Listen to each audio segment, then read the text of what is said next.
Okay,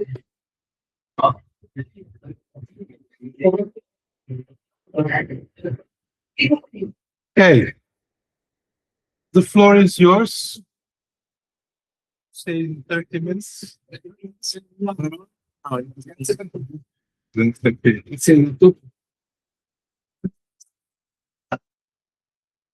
Yeah, ambos que entendí.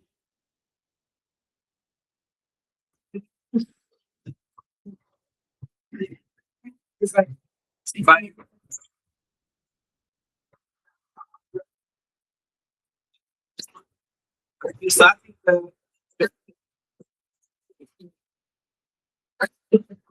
Okay, for those of you who are going to stay, get started. Okay, great. Maria and I are going to present a paper where we just try to introduce land and water into our modeling framework. I mean, it's very much related to your presentation yesterday, where you try to do the same for Saudi Arabia. But for us, the challenge has been to introduce this into our defined modeling framework. And what I would like to say very quickly is that what we have seen over the last decade is basically a lot of macro models that have tried to analyze climate change. And this has been the case not only in stock-flow models, but also in mainstream models. And now there has been a lot of discussion about diversity, the role of land, the role of and I think there will be a lot of mainstream models that are going to analyze this in the coming years. So from our perspective, it's important to try to understand these issues using a more heterodox framework. So this is what we are trying to do with this paper. And there are many reasons why we cannot ignore now land and water, because for many years or decades, it has been the case that land was considered to be there without being necessary to include this in macro models. The same with water, but now as the environmental crisis becomes worse, we can see that land scarcity is becoming an issue. And it can become an issue not only because we have physical constraints, but also because we might have some policies about deforestation that can restrict the amount of land that can be used, in which case we can have impacts on food prices. And in terms of fresh water, there have been a lot of challenges in many countries. And now, I suppose, if we start having more data centers that have all this very high water footprint, it might become a very significant issue in public debates. At the same time, what is important is that there is an interaction between climate change, food, water, and land. In what sense? For instance, you have that deforestation can deteriorate land in terms of productivity, but at the same time, it can affect how much water goes into the ground. You have that climate change also affects crop yields. And when we look at projections about food supply and population, crop yields are extremely important. So you need to understand how climate change is going to affect this dynamic. So when you put all this together, you have a lot of ways through which the macroeconomy can be affected.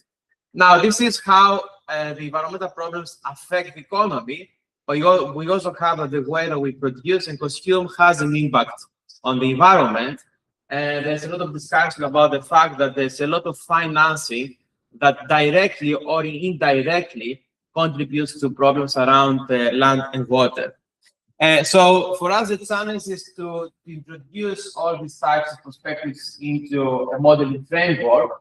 And we just listed a few things that we think is important to have in a model in order to properly, more or less, capture the role of land and water.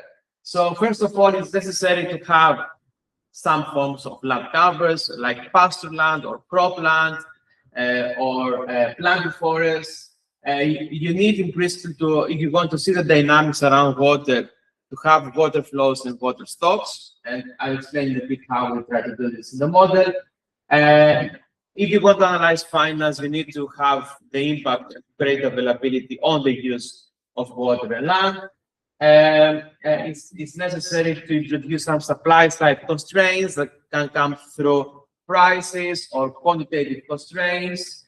Then, when you look at the problem from the perspective of scale versus density, economic growth captures the scale effect. So the more we grow, the more we need land, the more we need food, the more we need water. But there are things we can do in order to become more efficient, and this can be addressed with some investment. So it's important to have this perspective in order to understand correctly the dynamic. This is something we already have in the model, which is that you need to have the role of finance there, both in the form of asset prices, but also in the form of credit rationing. And initially, we tried to avoid that because it's complicated. But if you don't have the interactions between water, land, and climate, I underestimate the negative effects of the environment on the economy. And finally, it's important to have different types of prices, which is sort of a kind of headache because you need to think about food prices, prices related to timber or other types of materials that are important because, for instance, the mining sector uses a lot of water, so you cannot ignore that perspective as well. And you also need to have an input-output structure. And here we have tried to use the minimum input-output structure. So it's important to have the agricultural sector separately, of course. It's important to have the mining sector separately because these are sectors that have a very high environmental footprint. But what you need to know is which are the sectors that rely on those sectors for their production and to consider the indirect effects. So these are the things that we think are important to be in the model.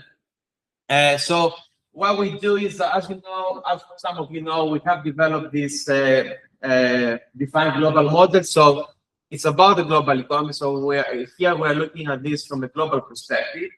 And now we introduce all these aspects into the model, and we extend this in order to capture the role of land and water. In the initial version of Define, we focused on this idea that we can analyze physical stocks and flows in combination with monetary stocks and flows.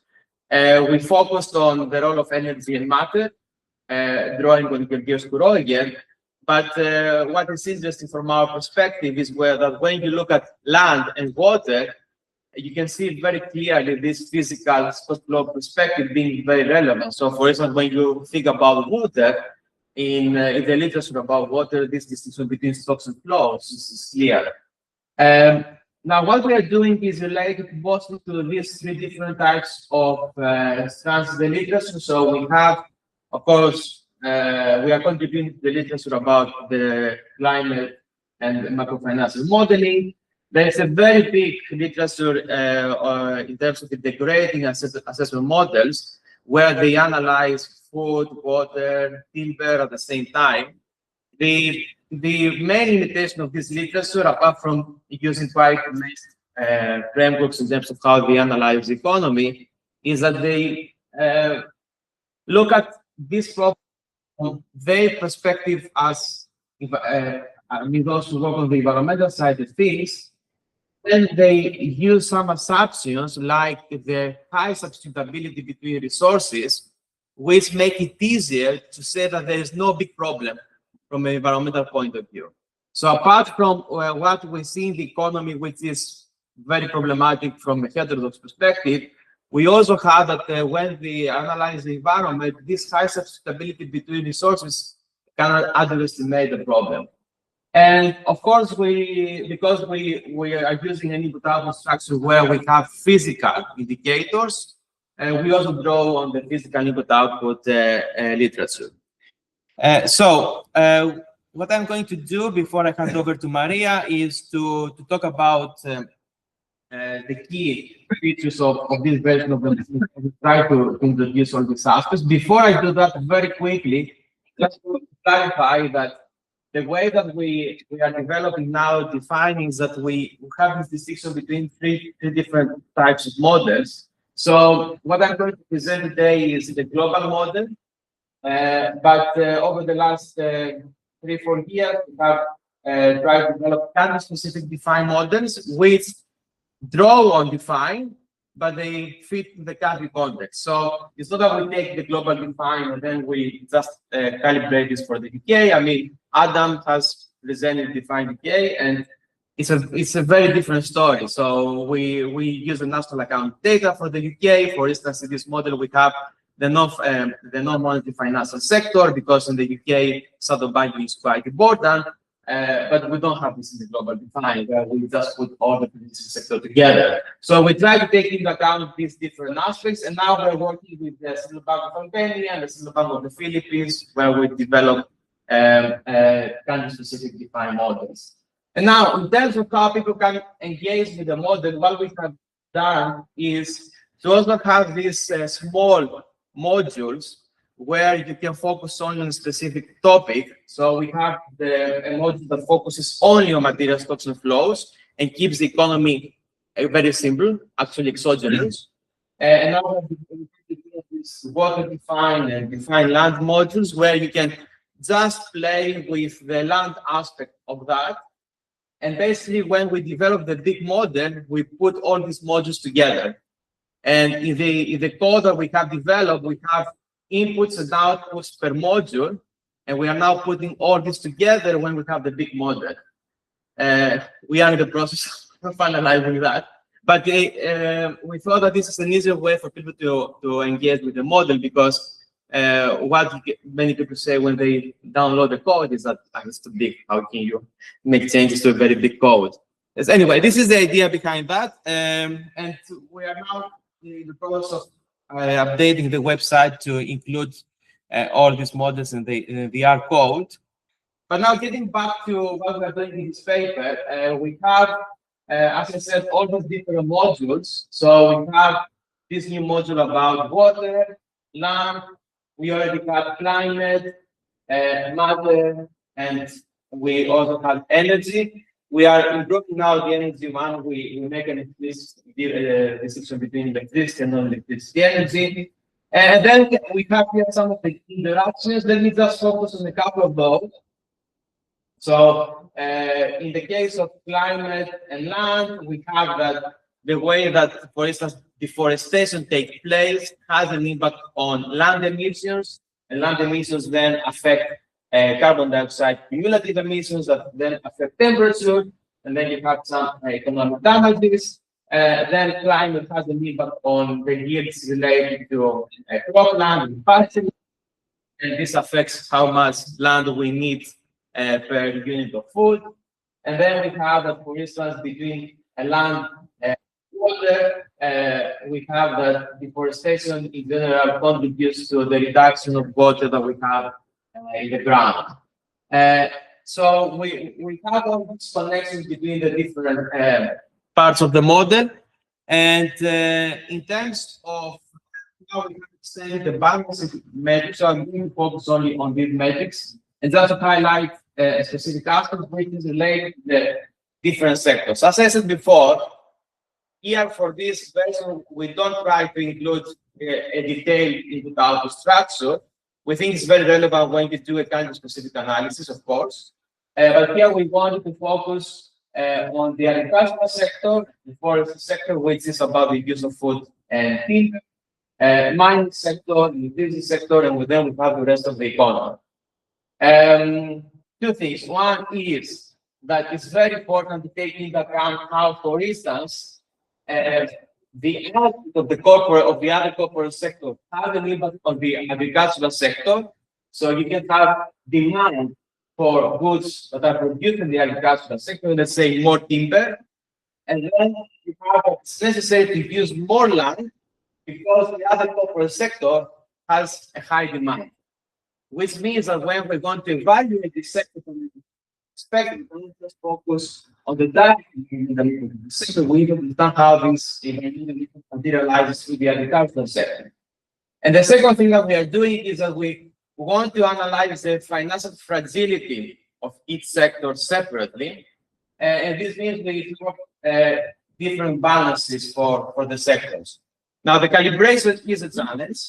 I mean, in high-income countries, you can find data about the loans of different sectors in central banks, and you can calibrate it. So this is what we are doing. It is not a perfect calibration. But if we want to have an input-output structure and talk about the financial aspects, in principle, you also need to have a balance that reflects that. Now, I know I don't have so much time, but let me show you quickly how, and explain the rationale, how we use a physical input-output matrix to analyze land. So the idea is that there are 7 different types of land: natural forest, land forest, cropland, pasture land, agricultural land, delta area, which is when city south, for example, and then we have the rest of land. So these are the land covers. You have that over land is constant, it's finite. It can change a little bit because of climate change. You have a sea level rise, but it's also important. So it's basically finite. And then you have all these conversions of land that take place every year or every quarter. So you have, for example, that we need to have deforestation because we want to convert natural forests into cropland to produce more food. So this is a flow. And this flow affects how much cropland we will have at the end of the day. Right, so we measure this in hectares, million hectares, and to give you an example of how this works from a stock-flow perspective, you start with an initial amount of cropland, and then you have that there is some amount that is becoming forest again through deforestation or regeneration. But then there's an amount of land that becomes cropland big before the forest. And what is interesting is the following: if we want a specific amount of cropland to be produced every year, because we have specific food demand, then we need to either do a lot of deforestation, or have a constraint in terms of that. You can have more conversion of other land into cropland to satisfy food demand. And this is important because in many countries, for instance, in Brazil, there have been constraints in terms of deforestation, but then there are other ecosystems like savannas that are used in order to produce food. So this is to transfer the problem to another type of land. Doing this, we are able to consistently understand the big picture around how land changes, and we can understand the side effects of specific policies. And then we need to make sure that once you have conversions taking place, that at the end of the day, you still have the same amount of land. So you need to do this stock-flow consistency in the case of land. No, it's just okay. There's a similar rationale around water. Okay, I'm not going to discuss this in detail. We had a lot of discussion about whether we need to focus only on fresh water or to take into account the non-fresh water, which is basically water in the oceans, the atmosphere, and ice. Now, we know that water is finite overall. There is some connection between non-fresh water and fresh water.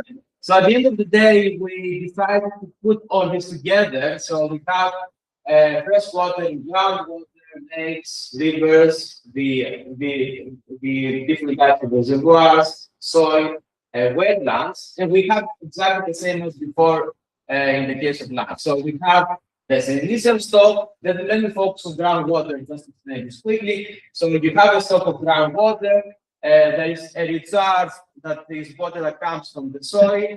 There is then an outflow because some water goes to the ocean. And then you use some of this groundwater for irrigation. And then you have that some water is also lost because it's polluted by us. So and then you get the groundwater that we have after all these flows. So we apply this rationale. Calibration a bit more challenging, but there's a lot of work has been done on water that we're not aware of as economists, but we are trying to rely on this work to calibrate all that. Now, very quickly, in terms of view, so we cover these four sectors. For each sector, we have different investment functions. All the sectors have loans and bonds that they can use in order to finance investments. So overall, we finance investment by using retained profits, green loans, and green bonds.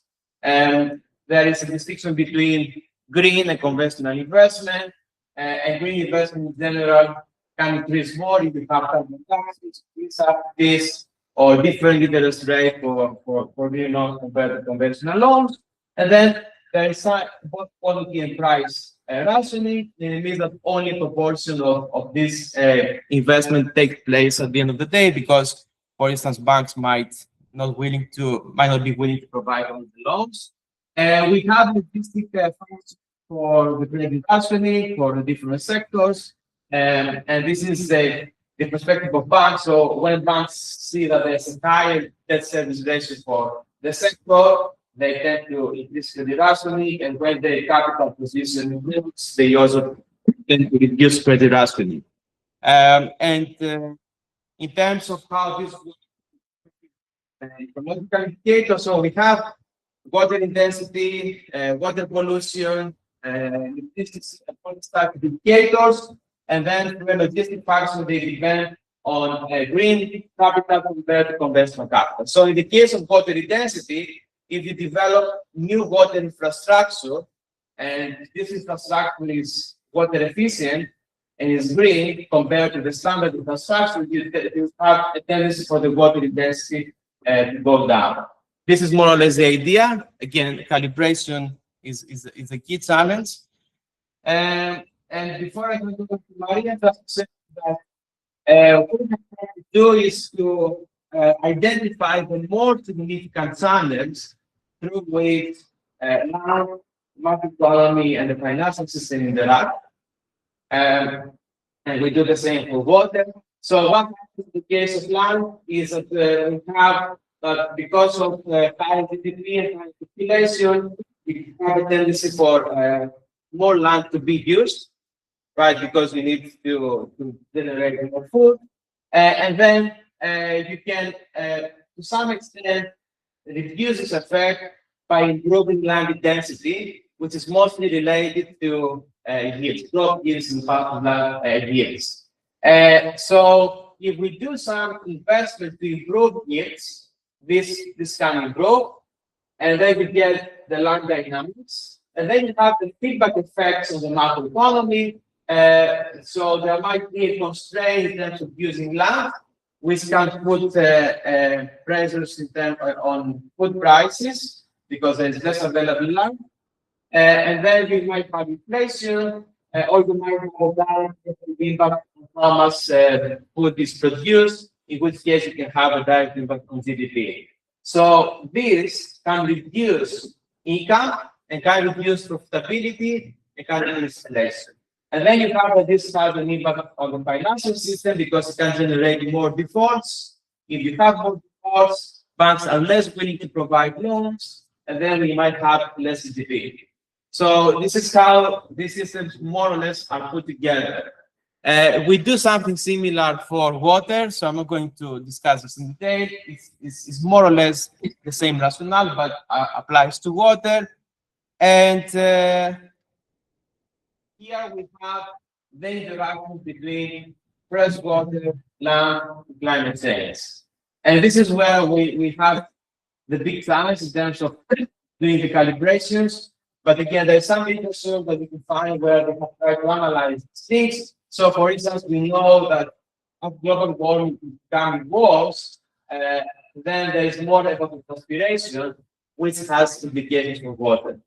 So, again, I don't have time to discuss this in detail, but these are the key channels that we have about this interaction. So, let me hand over to Maria. Thank you.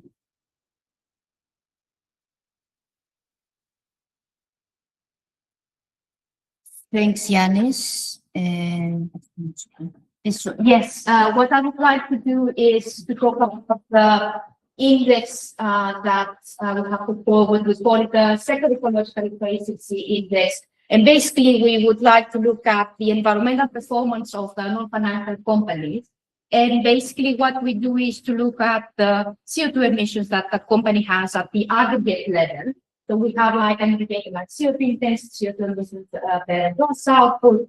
But the model that we just described Yannis described, we have also other environmental metrics that become important, like land intensity, water intensity, and material intensity. So basically, we have a kind of a weighted average where we capture these different indicators in order to evaluate the environmental performance of the 4 different sectors that we have in the model. And we construct this sector ecological efficiency index that takes values between 0 and 1. And the lower the index is, the better the environmental. Means that the company has less CO2 emissions compared to gross output, and they use less water compared to gross output. And basically, we do that because we want to penalize the companies that have a bad environmental performance.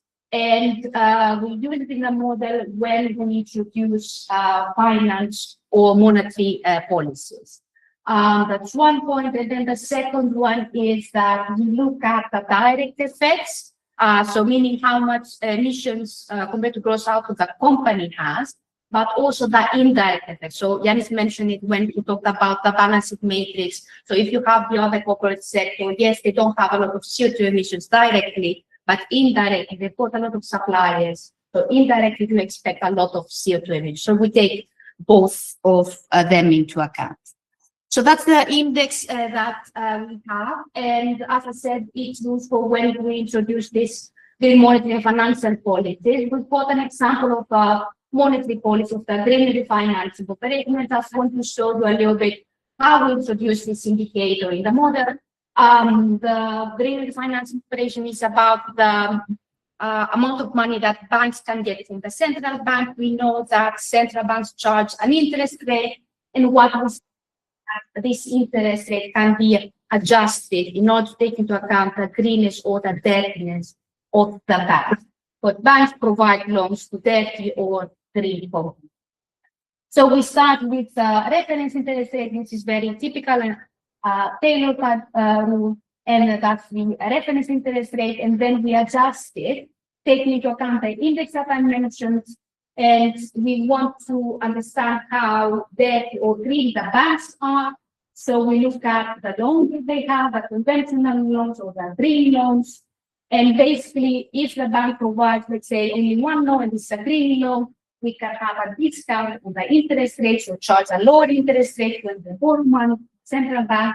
But if the bank has one loan, it's conventional one, we would penalize that fee add-on.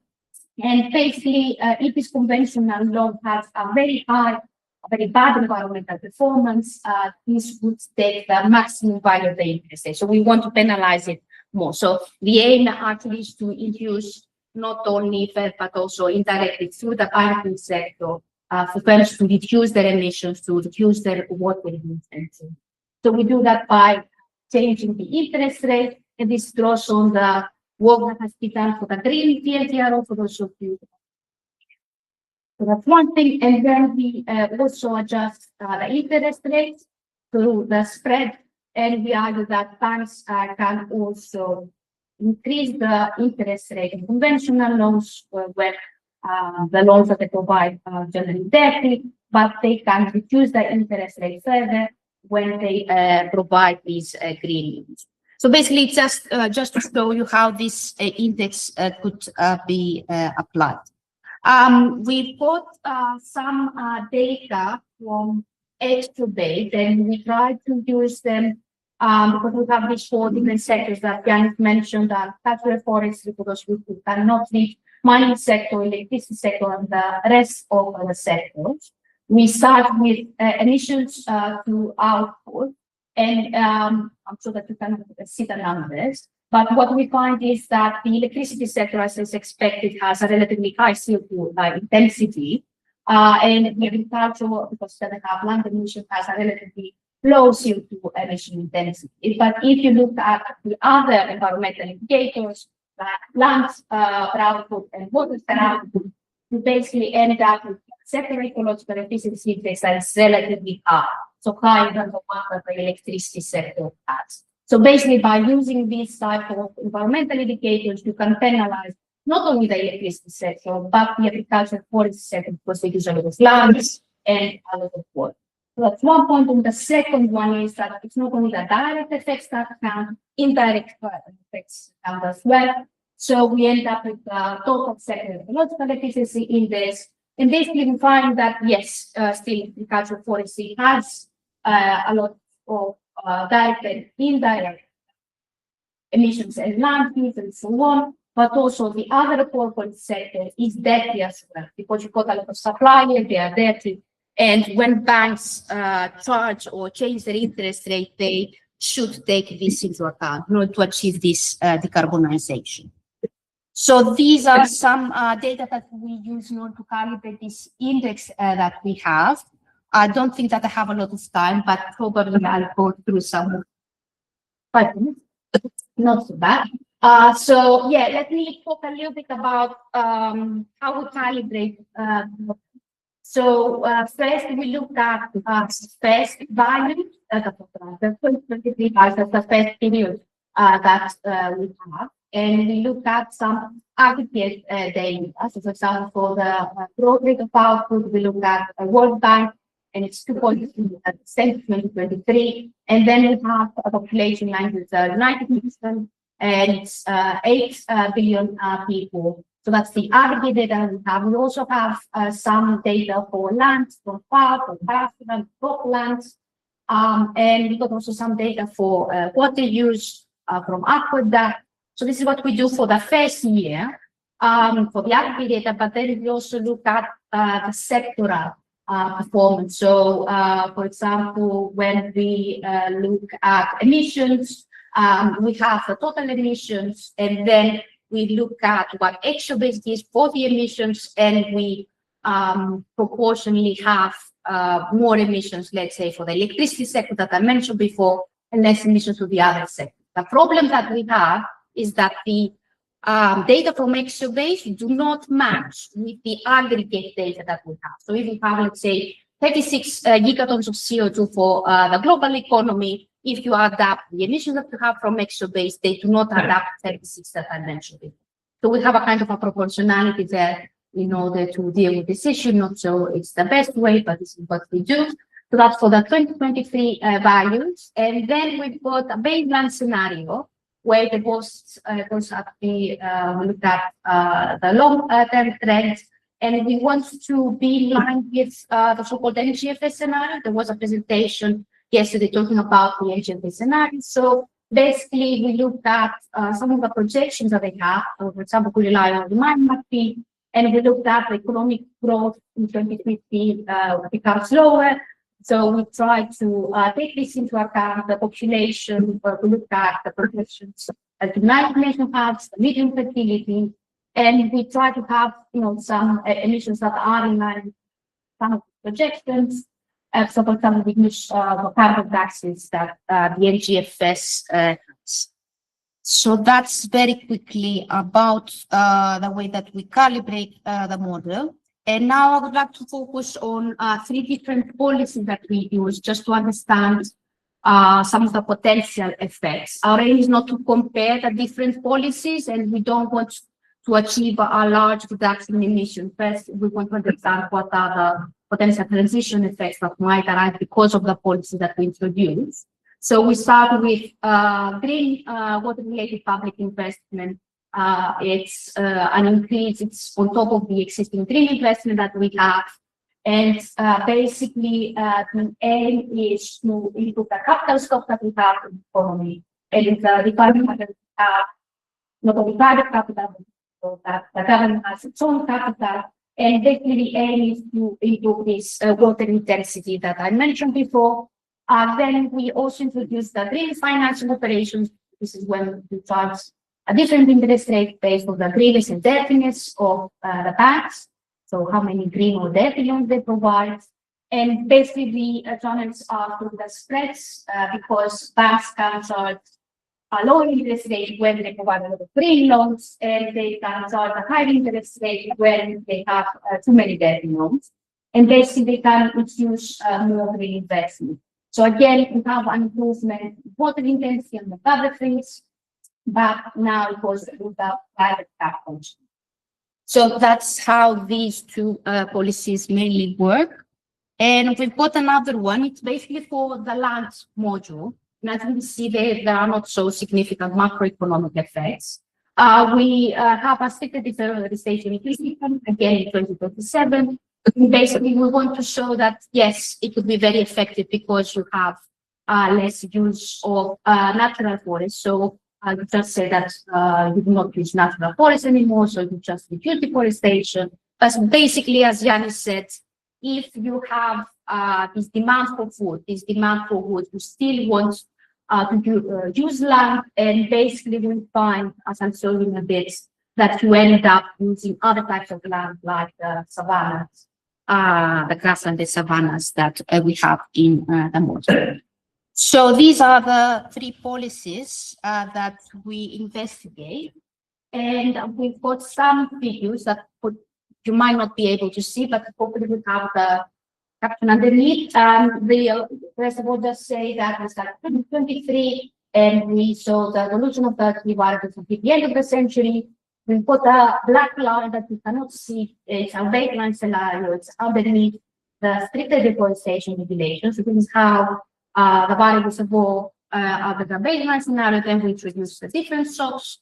And the first two policies, green public investment, refinancing operations, aim to improve water intensity, and we've got some data for the agriculture here on the slide. So it becomes better compared to the baseline scenario, and our sector ecological efficiency indicator improves because of these two policies. So it's not only water intensity, also the other variables. And I just want to say very briefly, I hope I have that green public investment is expansionary. So we have, because this is on top of the existing investment, so we have an increasing growth rate of output, while green financing operations are contractionary. This is because we have too many deficits global level, and that's the economic effect, and we have a financial effect where we see that firms are not able to repay their debt when, for example, we have the green financing operation, because they end up paying a higher interest rate. Yeah, I just want to show you some macroeconomic rebound effects that we get when we have these environmental values.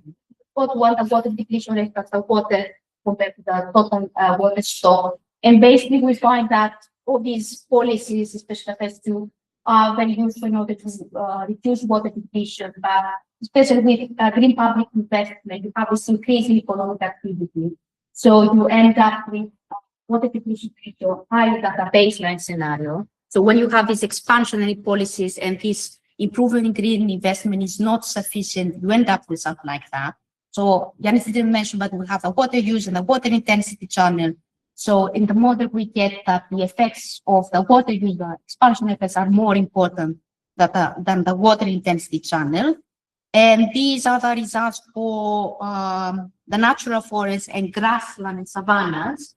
So for example, the depletion, we find that it's very effective in order to have more natural forests, but because we still have the food demand in the population, physical activities, we end up using more grassland and savanna. So obviously that's an issue when you implement this strict deforestation regulation. And yeah, I'll skip that, but we have also some inflationary effects. And that's the last slide, and I'll stop. I just said about the key messages that we have about the policies, but I just want to point out about this issue of the environmental footprint indicator. I think it's important not only to take into account non-climate environmental aspects, but also the indirect effects. This is the input construction is very useful, but of course there are many things that we haven't done. Sensitivity analysis and system is very important and needs to be done in order to understand more the channels that we have and identify which channels are more important than the other ones. We still are going on food prices and so on. Happy to discuss about that. And yeah, we have included some policies, but obviously other policies could be included in order to analyze the effects on land. That's it. Thank you so much.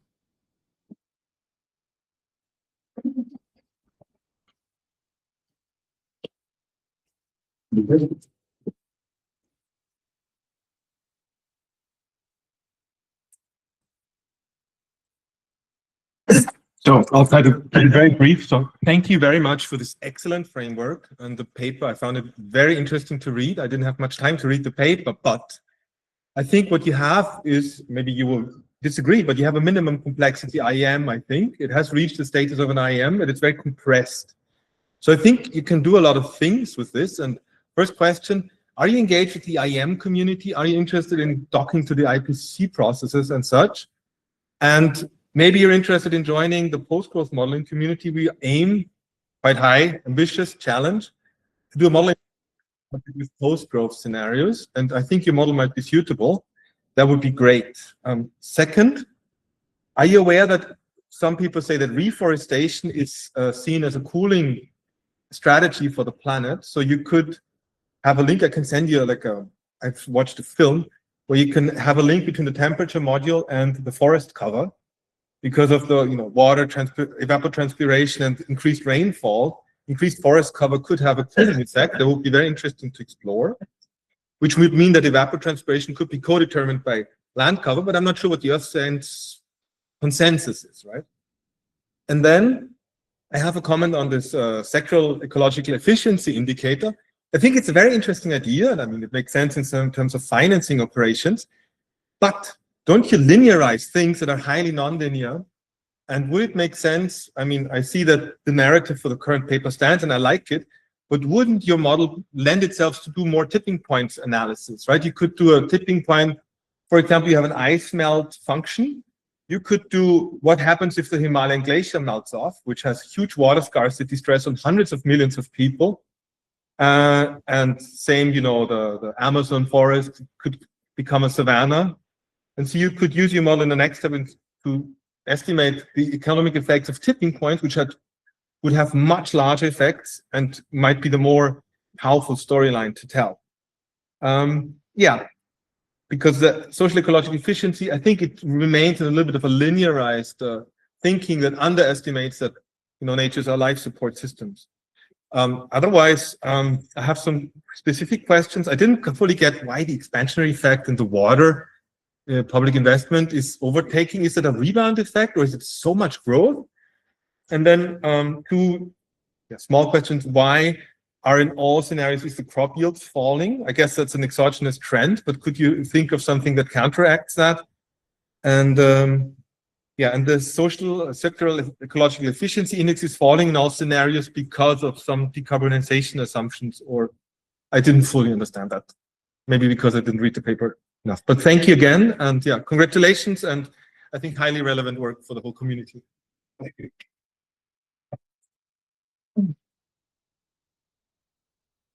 Anyway, time is up. So maybe if he has some time left later, you can reply. But now we have moved to the next presenter.